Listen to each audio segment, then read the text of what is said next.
I'm like really introverted, but then when I went to college, I took up this challenge of becoming sort of a bit less introverted. And then every time I travel, I try to take the middle seat in the flight so that I can talk to the people sitting on my right and left. That's And so cool. believe it or not, like every time I go to Goa, I end up making some European friends because they are the ones sitting next to me. Hey guys, welcome back to the video. In today's video, I have Neha Agarwal with me. She's the founder of Wise Up Communications. I'll give Hi, you a hi. quick background. So Neha did her undergrad from RV College and later on did a master's from NTU in Singapore. And then she was an intern at IIT Kharagpur, worked at ExxonMobil, and right now runs a communication skills startup called Wise Up. Like people who are into hardcore engineering, they usually stay silent during company meetings, and then they don't get enough promotion, while a person who expresses themselves properly eventually climbs up the corporate ladder. um, Now, how has communication skills helped you in your career, and how do you think a college student can benefit from having good communication skills? And maybe you can break down what exactly do you mean by communication skills. Absolutely. So I think let me just take a very simple example. So from undergrad, all of us want to, get a good job, right? So that's like for most of the students, that's the agenda to get a good job. So how do communication skills or soft skills help you? Communication skills help you communicate your technical skills to the hiring manager, right? So in these past couple of months, I've interacted with so many students, and what I've realized is most of the students, they have really good technical skills, right? And they're really good at it, and they have done a lot of internships. But when it comes to going in an interview and actually talking about what have they learned in terms of those technical skills, or what are the responsibilities that they've held in the companies that they interned at, that is where they're not able to do so. And if you think from a hiring manager's perspective, if I'm meeting you for the first time and if you're not able to tell me what your skills are, I will either think that you don't know much, or I will think that, okay, this person looks good on paper, this person looks good on resume, but when it comes to talking about it or interacting with people, this person is not able to do so. And maybe that is why this person's performance will be not up to the mark in my company, right? So if you have good communication skills and if you have good interpersonal skills, then you can communicate your hard skills, your technical skills to the interviewer, and that's where it can help you land a job. Just how you told me that most of the people, we've seen that people can have such good GPAs in their college, but people with even lesser GPAs get better companies, right? So it's about their personality, it's about their interpersonal skills, their communication skills, and why they are able to convince the hiring manager. Now we have come to a consensus that soft skills are important. How do you think students can improve soft skills, and some methods that they can follow to become a better communicator? Right. So yeah, so at least let me explain what soft skills are. So soft skills are basically personality traits that help you succeed in your career, basically. So other than these hard skills, so soft skills could be your problem solving ability, your communication skills, initiative taking ability, networking skills, right? So, and so many others actually, teamwork skills, leadership skills. So these are all different types of soft skills. And yeah, I think I would just like to mention again that the work that you're doing at Clinify and on your channel, and I've seen some of your videos on how one can improve their English speaking skills and how people can improve their networking skills. And I think the suggestions are like so valid, and I'm sure students will be able to get help from that. Other than that, how people can actually work on their communication skills, say for example, is speak to people, right? And I think this is also something that you mentioned in one of your videos, that try speaking to people who are good at English, or I would say just speak to people. Most of us, like, we're very like introverted when we are in college. We have a very small group of friends and we don't really try to step out of our comfort zone. Very simple example I would take, that when I was in my undergrad and if I used to attend like guest seminars and things like that, I never really spoke to people who were sitting on my left or right. If I have like people from different branches, I never initiated conversations with them. So these are basic things that you can do: speak to people, network with them, and you will obviously always learn something in the process, and also improve your communication skills.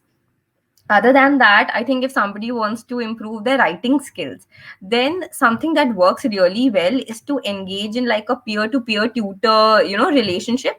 So say for example you've been given a written assignment, say it can be a like a research project, or it can be what other assignments do you guys get usually actually? Lab Lab assignments, assignments, Viva. Viva, right. So, what you can do is once you've completed your assignment, you can exchange it with a friend, right? And you can ask your friend that, why don't you review the English that I've written there, and I will review it for you. So, when you're reviewing somebody's assignment, right, it actually helps you in improving your critical thinking ability. So, not only will you improve your English in the process, but when you get feedback on your assignment, you can actually work on that as well. So I think this really worked well for me when I was in my undergrad. And for other soft skills, like I think problem solving ability or leadership skills, I think it's so important to take responsibilities. Harish, maybe you can, give your suggestions as well. So what I have seen mostly, if people are like, in leadership positions of college clubs or societies, or even when they go for internships, nobody really pays that much attention once they have gotten that college title or once they've gotten that internship. All the hustle is to get that position or to get that internship.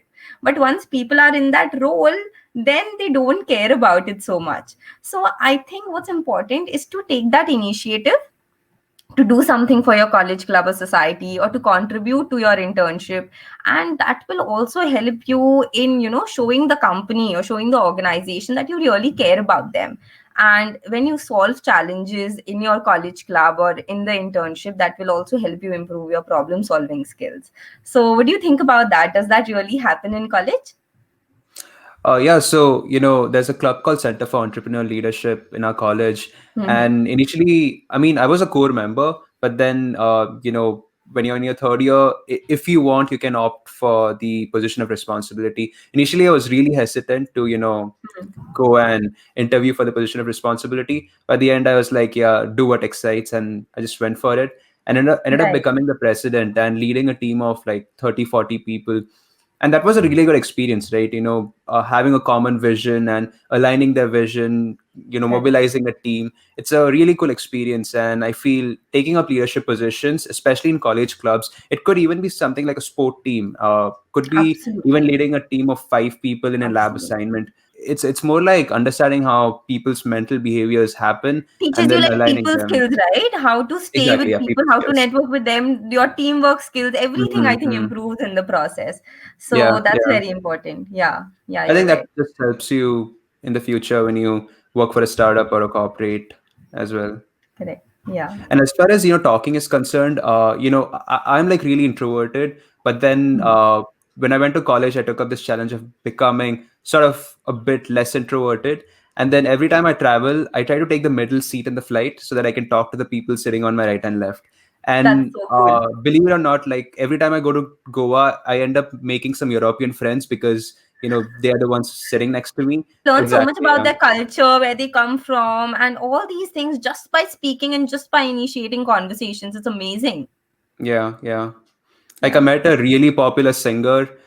He has a Netflix show of his own and things like that. I couldn't have, come to know about him No, if I yeah. didn't initiate the conversation. So how do soft skills help in an interview? Do they even matter? So coming from like an engineering background, whenever you go for interviews with different companies, usually the first one round or two rounds are actually technical rounds. But the final round is what I've noticed is either an HR round or a round where you meet the leadership of the company and they ask you questions. And that is usually where your soft skills come into play, and you have to share a lot of instances where you have applied your soft skills. So what they do is they ask you behavioral questions.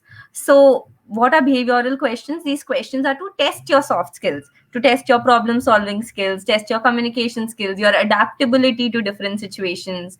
So they might ask you questions like, tell us a time when you failed in your career, what did you do about it?